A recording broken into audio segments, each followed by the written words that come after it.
ক্রোধের সময় নয় দুন্দুভিনাদ, ভাবার সময়।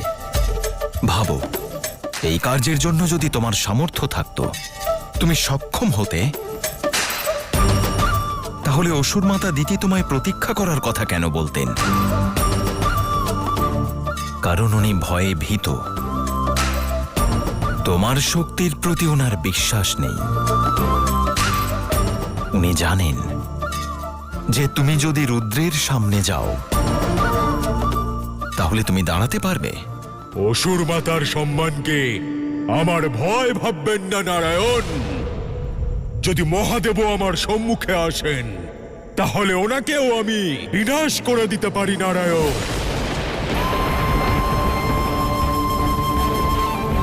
আর তারপরেও তোমায় অসুর মাতা প্রতীক্ষা করার কথা বললেন? অদ্ভুত, তোমার শক্তির ওপর ওনার কত বিশ্বাস। সত্যি বলবো দুন্দুভিনাদ, আমি ভয় পাচ্ছিলাম যে সংসার তোমায় আবার একজন অসুর বিজেতা রূপে না মনে রাখে। কিন্তু আমার ভয় অনুচিত। তোমাকে সংসার একজন কাপুরুষ হিসেবে মনে রাখবে।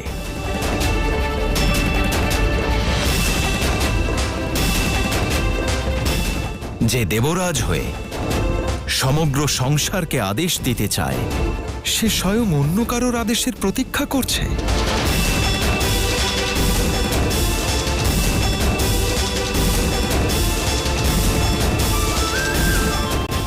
অসুর মাতা এমনিতেই খুব বুদ্ধিমতী, বড় তীক্ষ্ণ ওনার বুদ্ধি। উনি যখন সিদ্ধান্ত নিয়েছেন তখন তা সঠিকই হবে।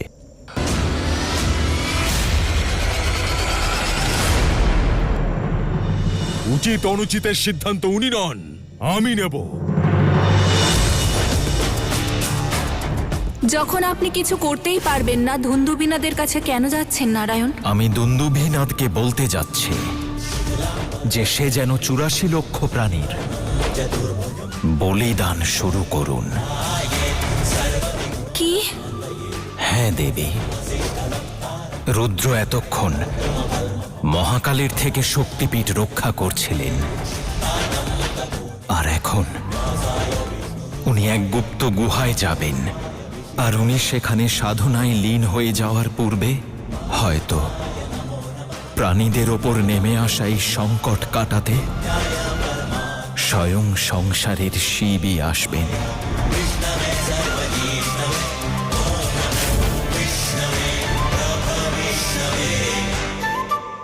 শুধু একবার মহাদেব ওই গুপ্ত গুহায় চলে গেলে কোনোদিন ফিরে আসবেন না।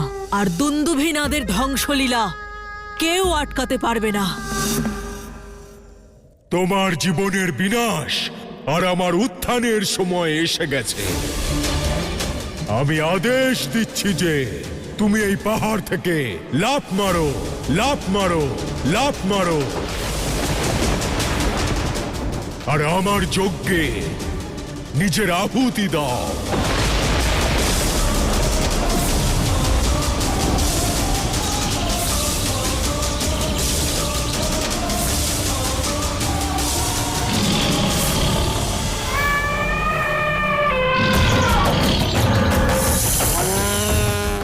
এগিয়ে যাও।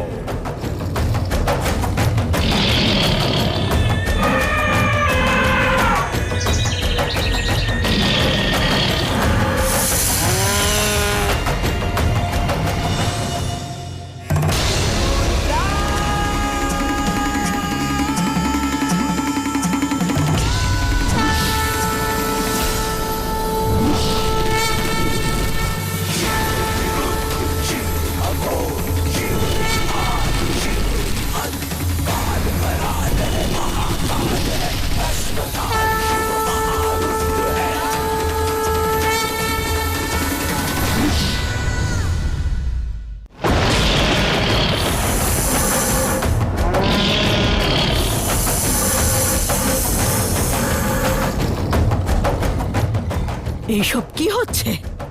অনর্থ। আমাদের স্বপ্ন ভেঙে যাচ্ছে অসুর মাতা।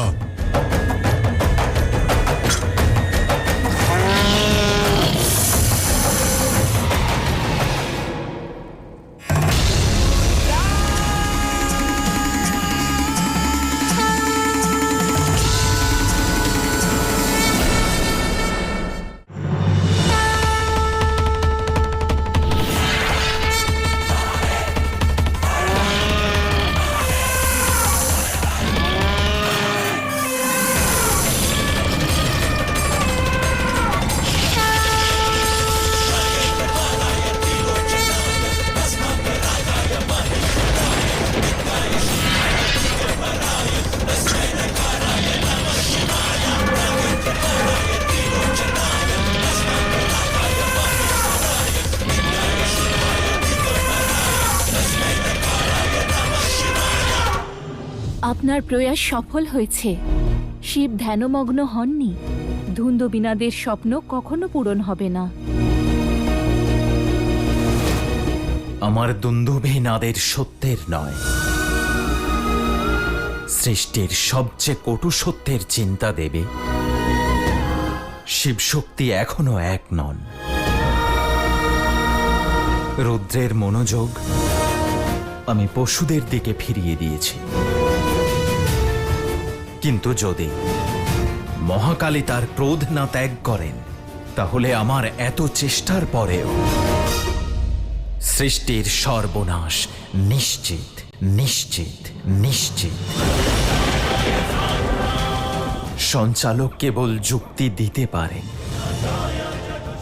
কিন্তু সংসারকে বাঁচানোর শক্তি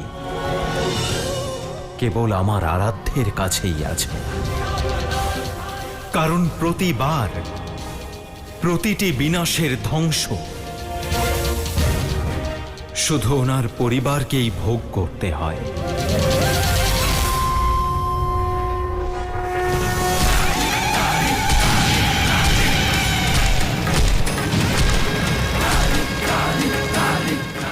দাঁড়াও মাতা, দাঁড়াও মাতা।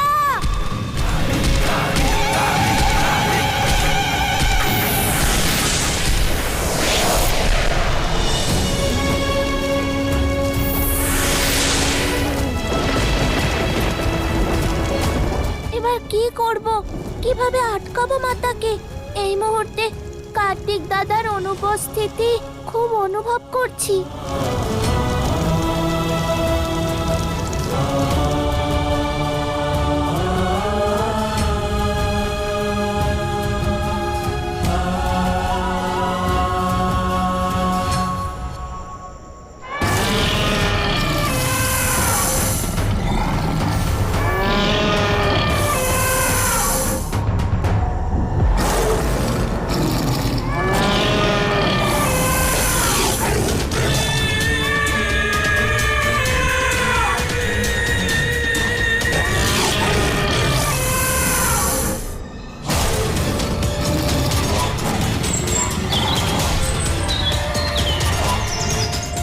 ঝাঁপ মারো, ঝাঁপ মারো, ঝাঁপ মারো।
কি হলোটা কি?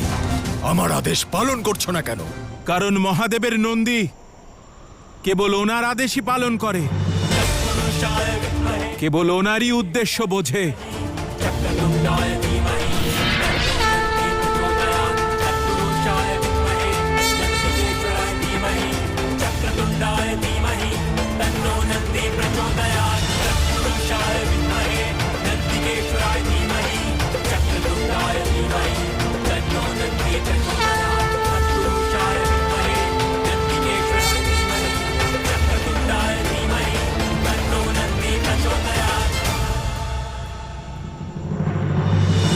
গণেশ,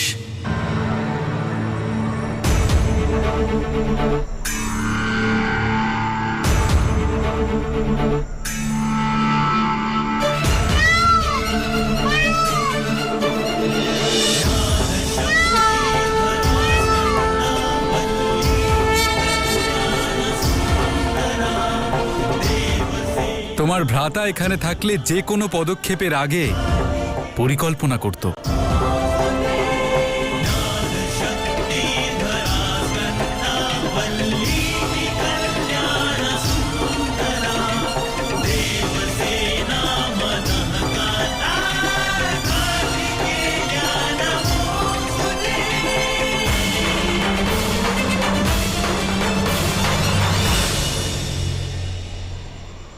গণেশ, দাদা,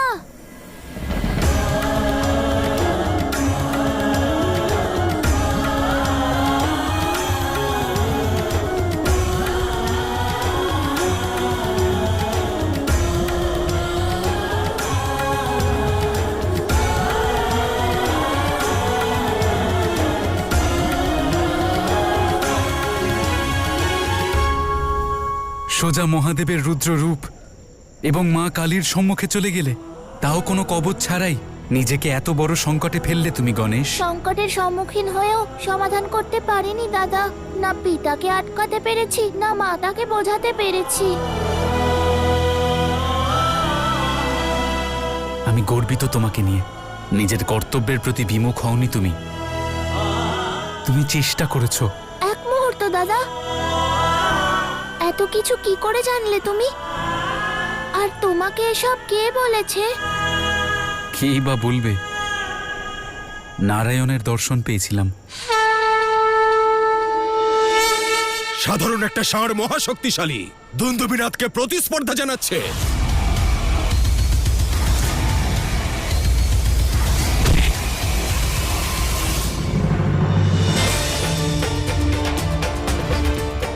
আমার ক্ষতি করতে পারবে না তুমি, কারণ আমার বীরত্ব আমার শক্তি নয়, আমার মহাদেবের প্রতি ভক্তি। আমার কাছে শিব শক্তির আশীর্বাদের অভেদ্য কবচ আছে। একবার প্রহার করেই দেখো।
মহাদেব, মহাদেব, মহাদেব।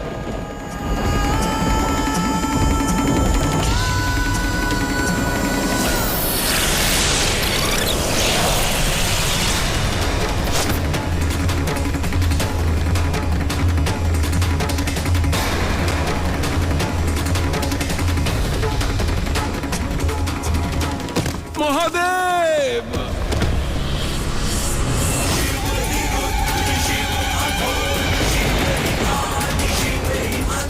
নন্দী, নন্দী, নন্দী।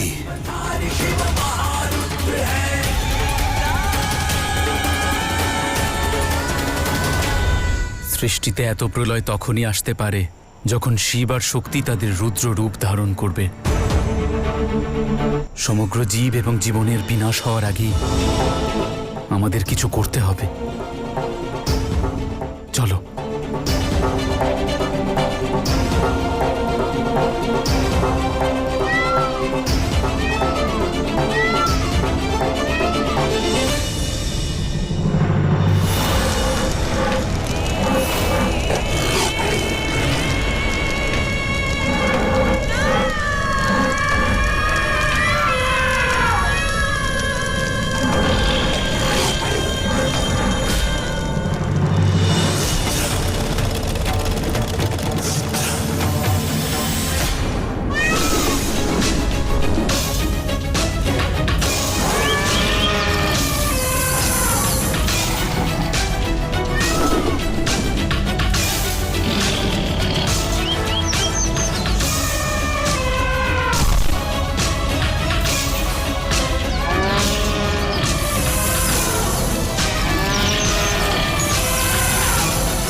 দাঁড়াও, সরে যাও এখান থেকে, সরে যাও। সরে যাও সামনে থেকে।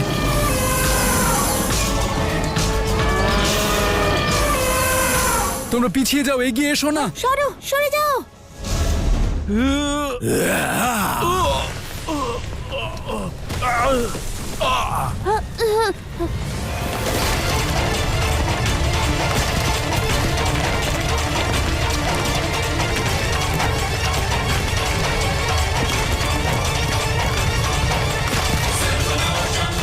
সরে যাও সবাই। সবাই সরে যাও, সরে যাও।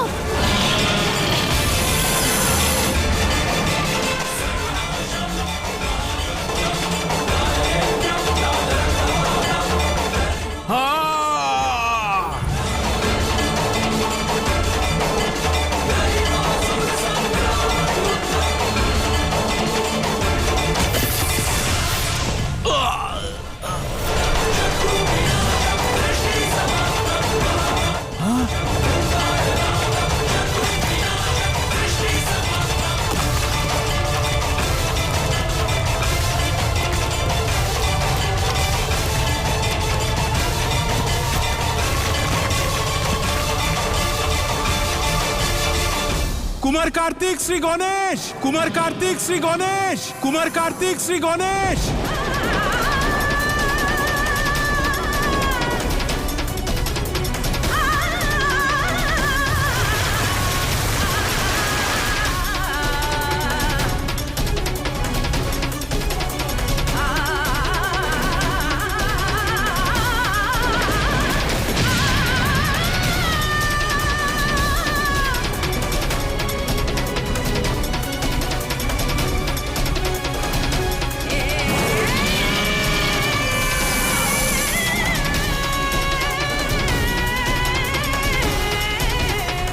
পিতা, মাতা, মাতা, মাতা।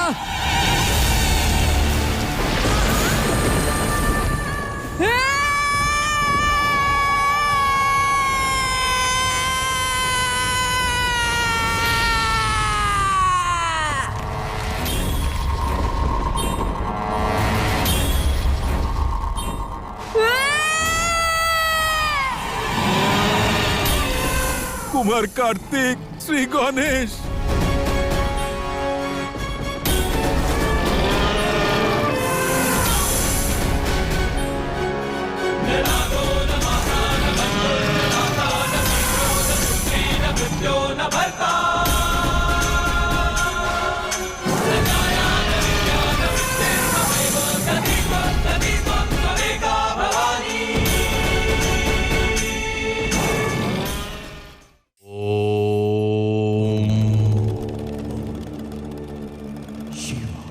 প্রেমের সম্পর্ক এমন এক বন্ধন যাকে অত্যন্ত সহজভাবে এবং সাবধানতার সঙ্গে সামলানো উচিত, কারণ যতটা শক্তিশালী এই বন্ধন ততটাই কোমল হয় তার আত্মা, যাকে আপনি ভালোবাসেন, যার সুন্দর ভবিষ্যৎ চান। তাদের সঙ্গে কঠোর আচরণ উচিত নয়, কিন্তু যাতে আপনার উদ্দেশ্যর মাহাত্ম্য আপনার পরিবার বুঝতে পারে, সেই জন্য তাদের থেকে দূরে যাওয়াটাও আবশ্যক। তার জন্য কঠোর উপায় অবলম্বন করতে হয়। একজন স্বর্ণকার অত্যন্ত যত্ন করে স্বর্ণের অলংকার গড়ে তোলে, কিন্তু হাতুড়ি দ্বারা প্রহারও অত্যন্ত আবশ্যক।